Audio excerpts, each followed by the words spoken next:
Over the past few weeks, I have brought on a lot of Devils content creators to reflect on this historic season. However, we need to show some love to our AHL affiliate. So Ben Birnell of Daily Sentinel Sports accompanied me on today's episode to talk all things Utica Comets, and we discuss which prospects have the chance to showcase their skill at the NHL level on a consistent basis. There's a lot to talk about in today's episode with Ben.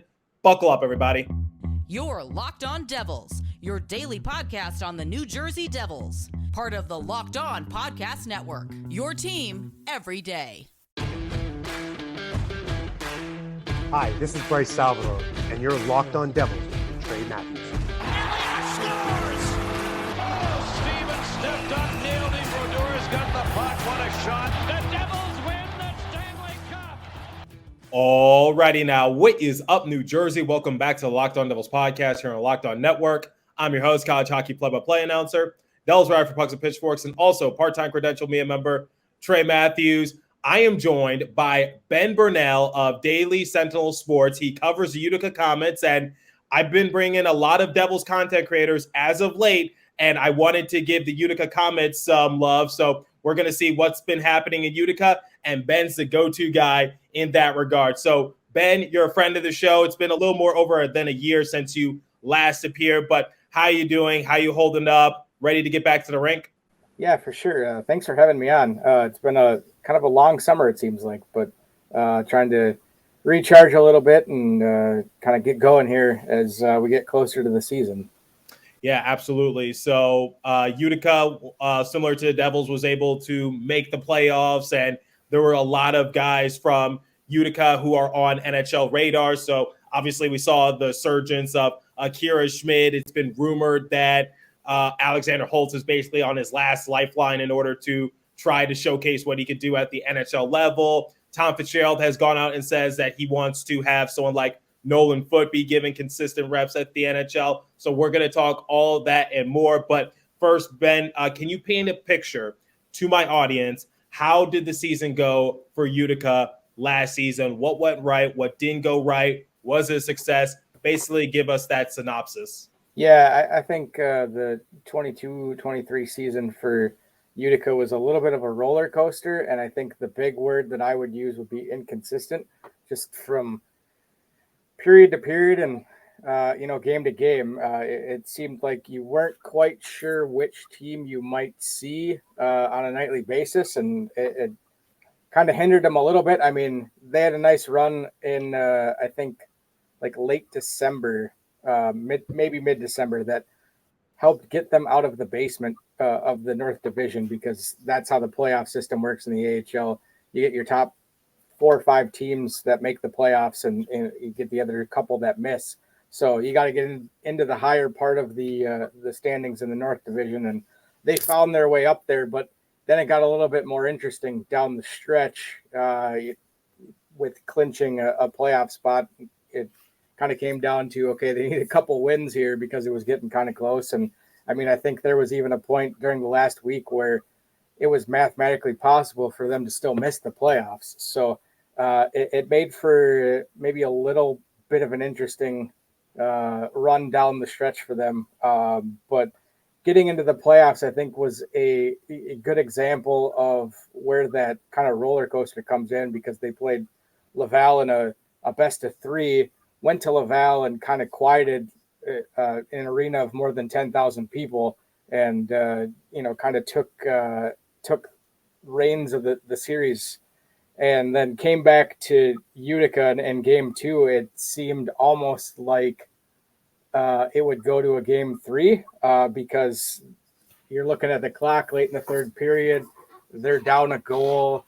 I think there were like 16 seconds left, and I said, well, this seems like it's going to another game. And then all of a sudden you get Riley Walsh on the point with a shot, and it finds its way in with like 2 seconds left, and it's one of the more louder moments that I can remember covering this team in the last 8 or so years.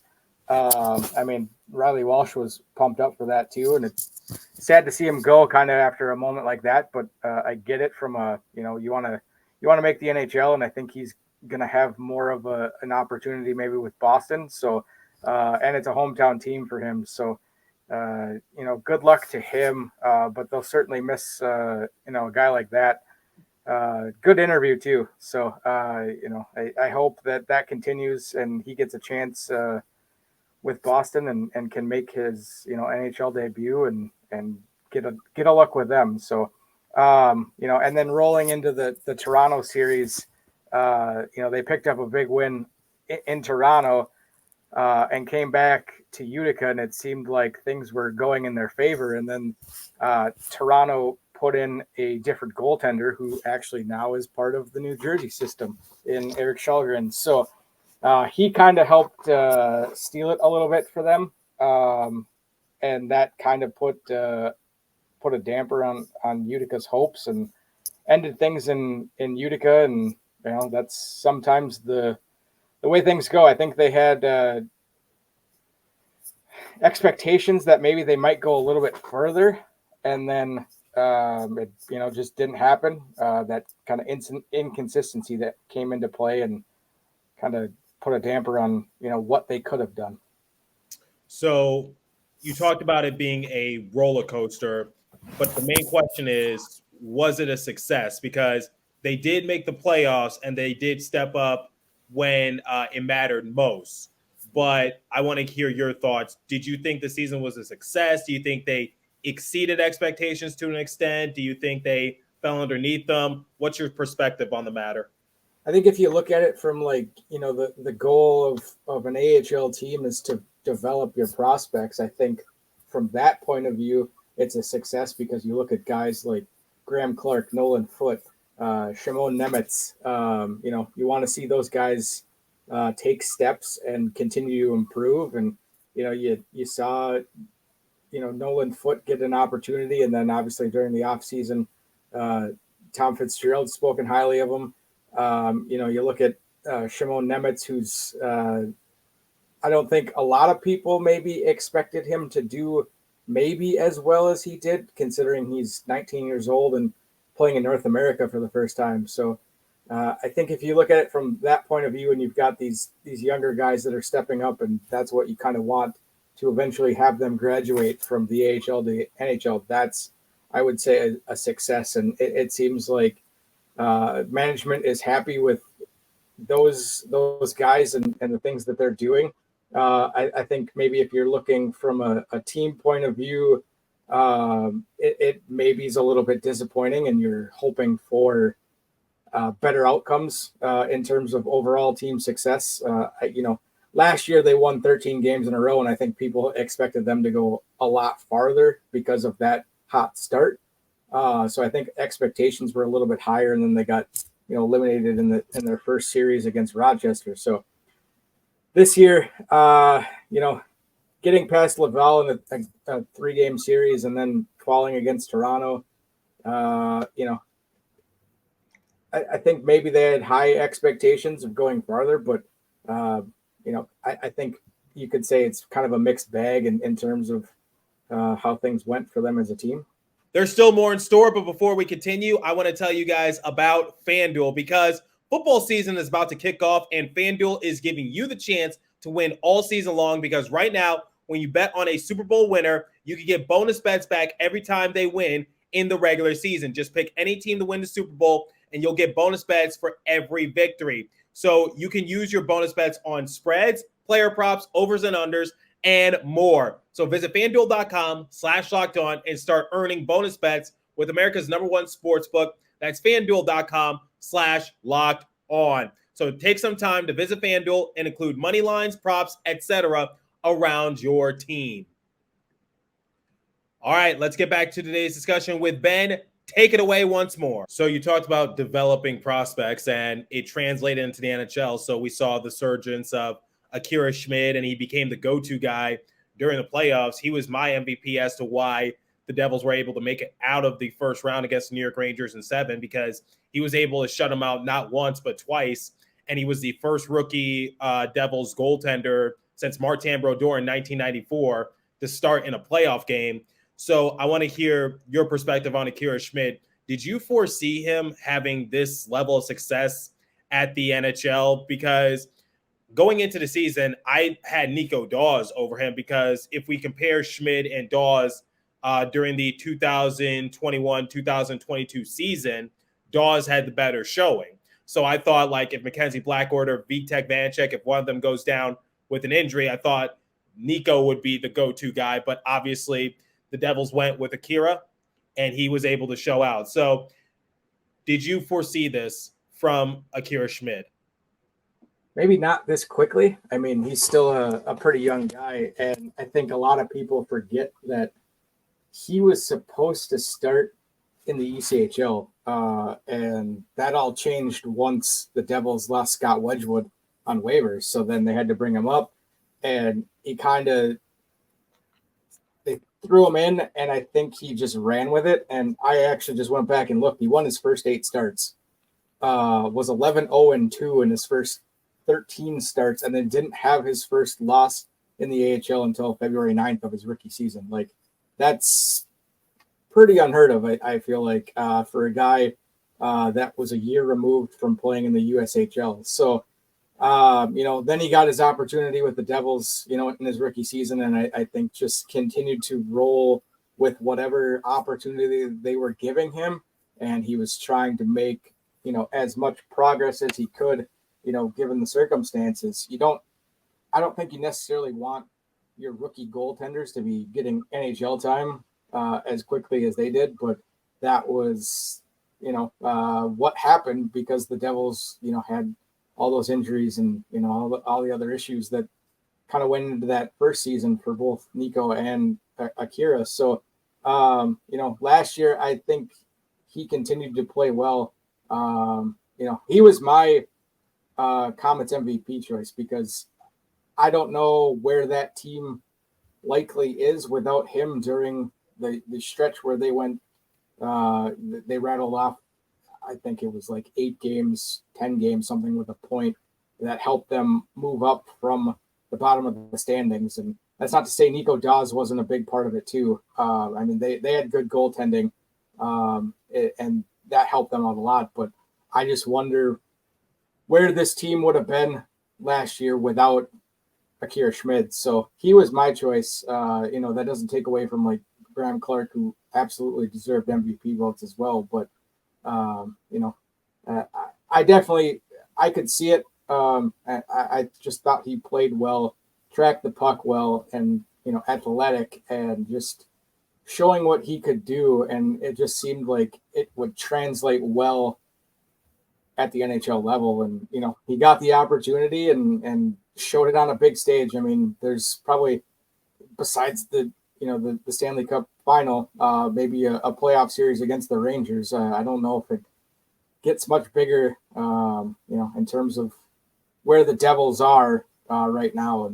And it's a big spot for him. And he turned up, his play, and I think it turned out well. What happens, for 23-24, we'll, I guess, see what happens, but it seems like right now, as we sit here in mid-August, he's going to be part of that tandem in New Jersey, and maybe continue to show what he's got.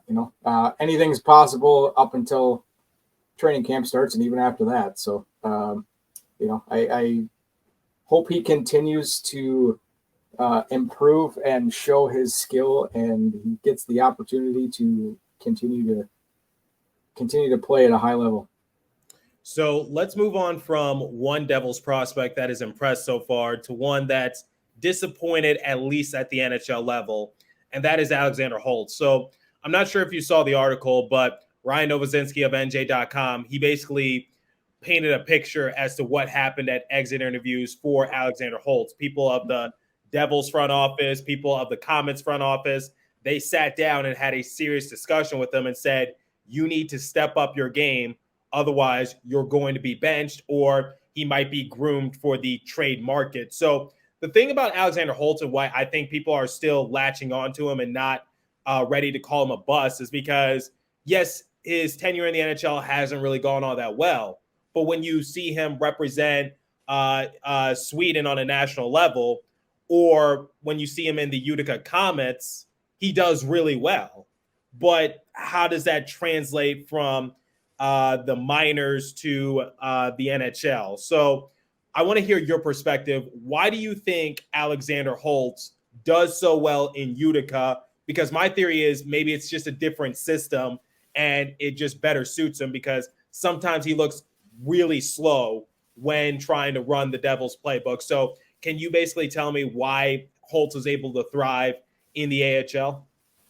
I would say that I think he's got a little bit longer leash from the coaching staff in terms of, if you make a mistake, we're not going to sit you right away, as opposed to under Lindy Ruff and that system and the way they, I think the Devils and the Comets are trying to play a similar system. But I just think that maybe there's a little bit more patience in the AHL because mistakes will happen. And the NHL is a faster moving game, and you can't have mistakes that continue to build up. So it's like you make a mistake, okay, we're gonna have to sit you. And so I think maybe your confidence isn't as high, but you've also got to work on the things that you need to work out. And with Alex, it seemed like there was a little bit of a misstep in terms of sending him down right away.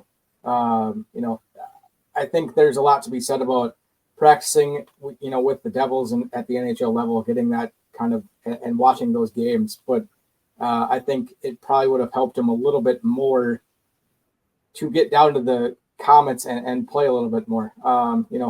I know Alex in the past has said he's enjoyed playing for Kevin Dineen, and it seems like he's comfortable playing for him. So he knows he can maybe make up a mistake and it won't cost him ice time, whereas maybe in the NHL it will. So hopefully, he takes the advice he got from the Devils front office and this offseason and has worked on, the areas like the defensive side that I think they would like to see a little bit more from him, because the offense is there. I think we've all seen it. He's got a great shot, very good IQ. I think it's just the play away from the puck and the defensive side that they would like to see more from him. And, I think a lot of people too forget that he's only 21 years old and he's still young. And I get, you want to, when you have a high draft pick like that, you want to see things happen right away. And sometimes it takes a little bit more time than other players. So,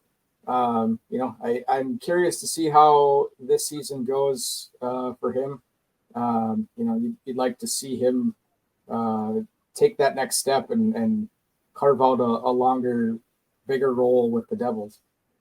So when he was drafted, he was compared to Philip Forsberg. And I think the thing for Holtz is that the Devils are keeping the porch light on for him, because I think there's only one true opening on their forward pairings for someone of his stature to come in and try to showcase his skill. And I think that's going to be on the third line with someone like Eric Haula and Andre Palat.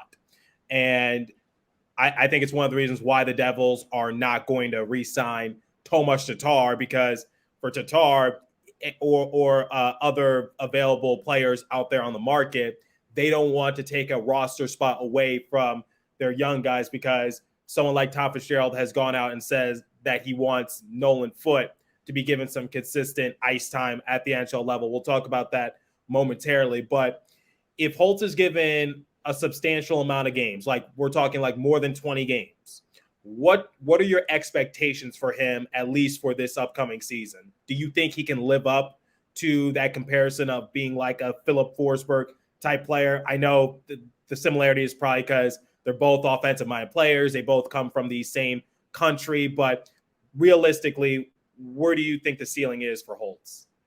Yeah, I think he can.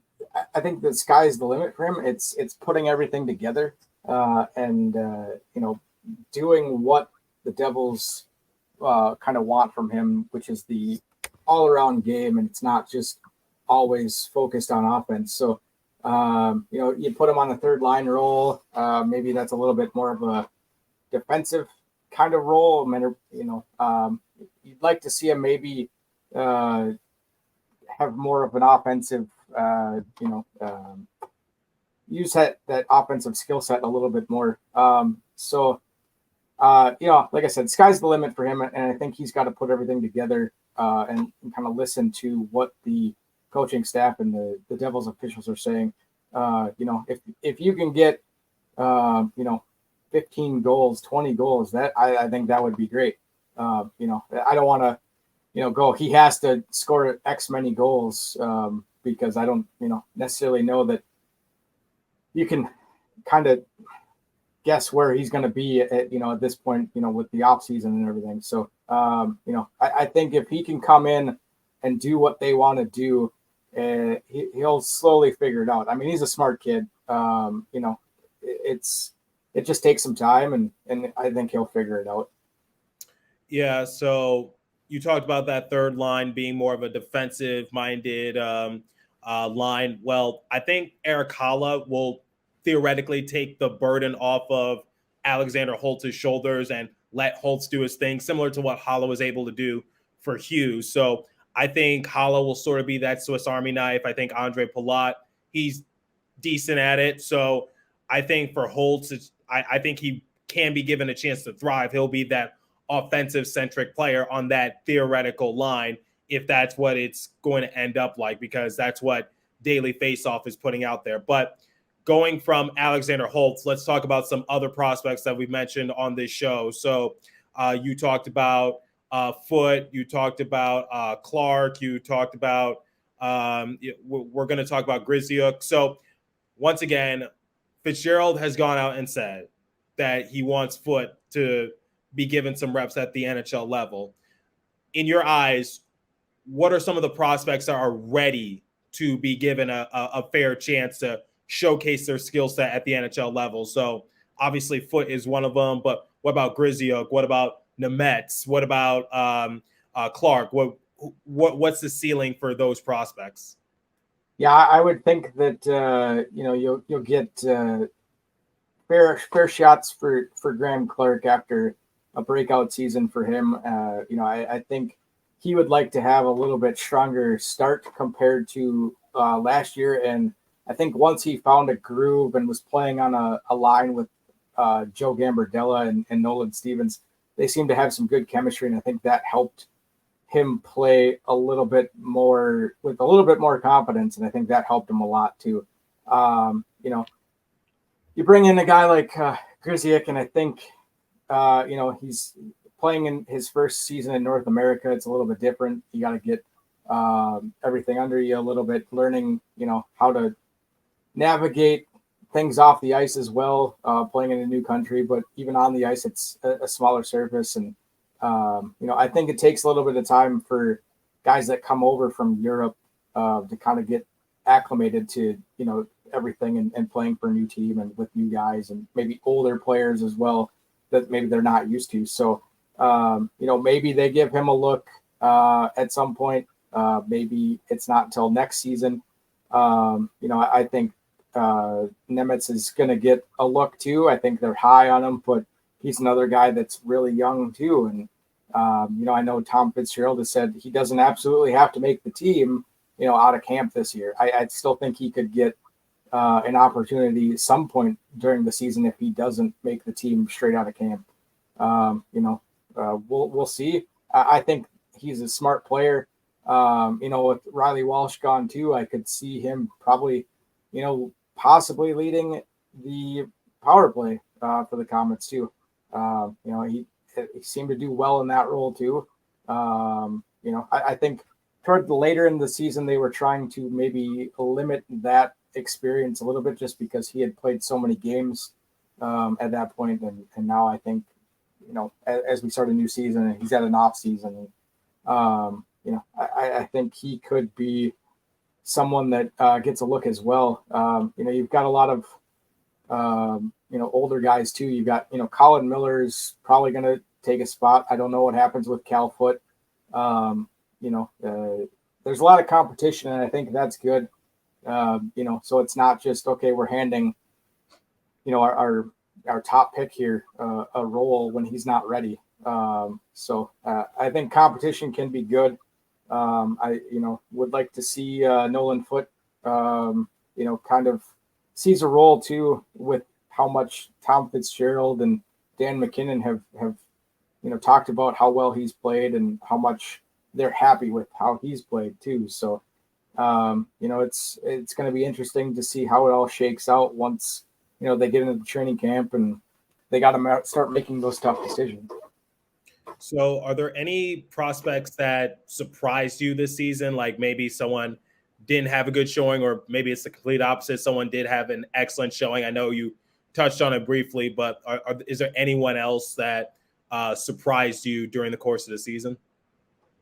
I think the one that maybe surprised me more than I thought would be Shimon Nemitz. Like, obviously, a top pick in the draft, and there had to have been a reason for it. But he's a smart kid, and I guess I just didn't expect it to come as quickly as it did for him in North America, coming over from Europe. So that was the one that I think maybe was surprised a little bit. And then, talked about Graham Clark too. He got a bigger role and he kind of just rolled with that opportunity. And, it was good to see him kind of take advantage of that and lead the team in points and, hopefully get a look, this season with the Devils. So is there an update on Nico Dawes? Because I know he had hip surgery and he's going to be out for a significant amount of time. How is it going to hinder his development? And how do you think he's going to recover from this? Do you still think he's in the Devils plans in the foreseeable future? Yeah, I mean, the last update I knew was that he had the surgery and then it would take months and that it would kind of be closer to Christmas, if not after, when he would return.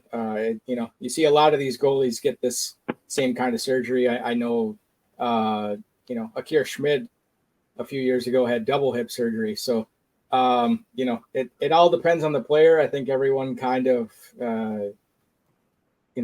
bounces back from it differently. Everyone's different. So Nico, I think, is a smart kid and wants to do well, and I think works hard at his craft. And so I don't see this being something that, well, I've had hip surgery now, I don't have to, I don't have to put in the work or whatever. I think he's going to come back at it when they allow him to kind of work back and,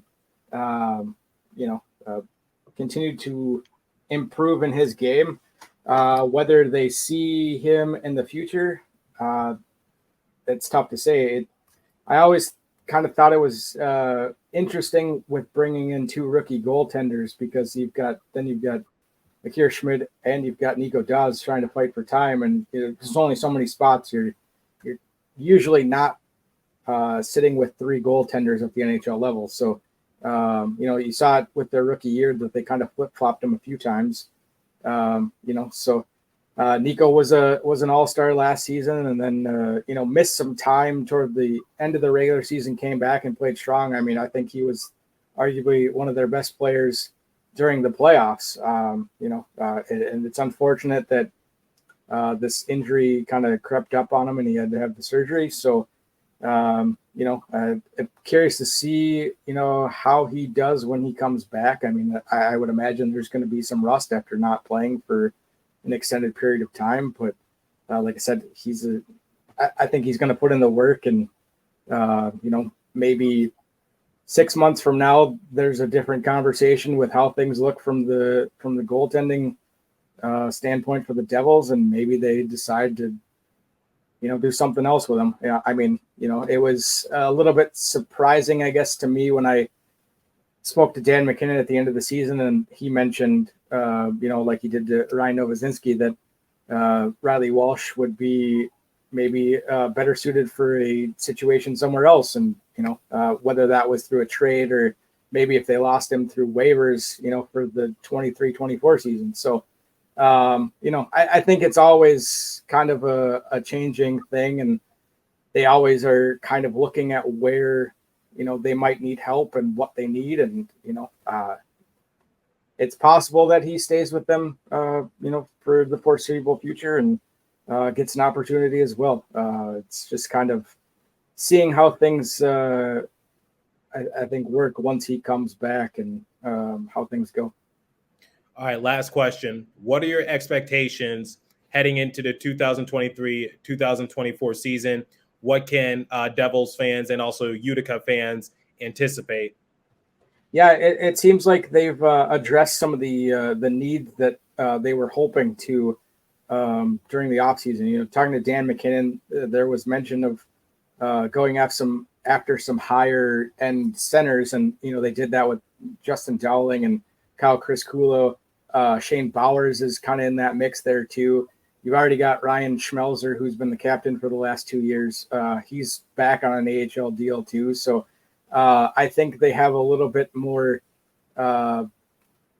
depth at center, which they didn't have maybe last year. I mean, there was a point at which Nolan Foote had to play center because they didn't have kind of the depth that they wanted last season. So I think that also gave Nolan Foote some added experience that maybe he might not have gotten.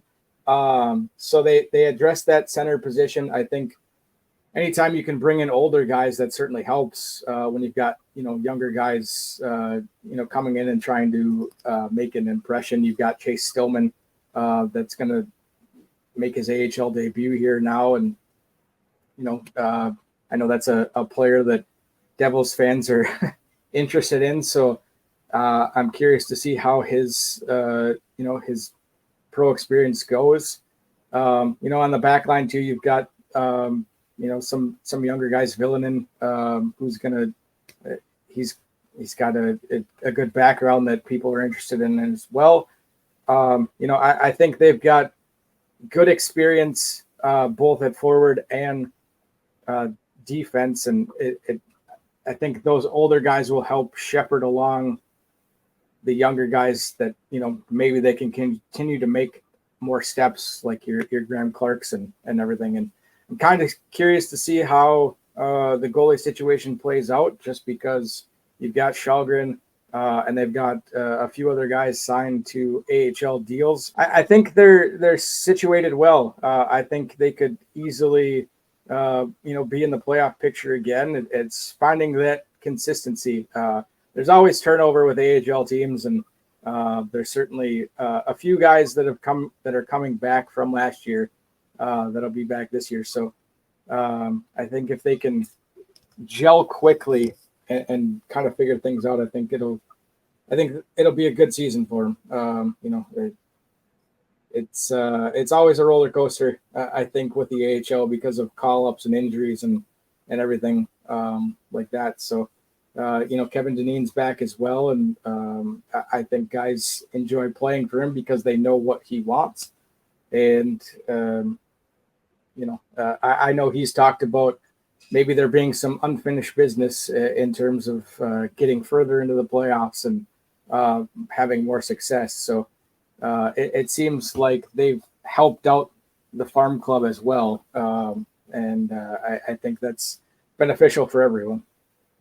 All right, real quick, how excited are you that Travis Green is now a part of the coaching staff?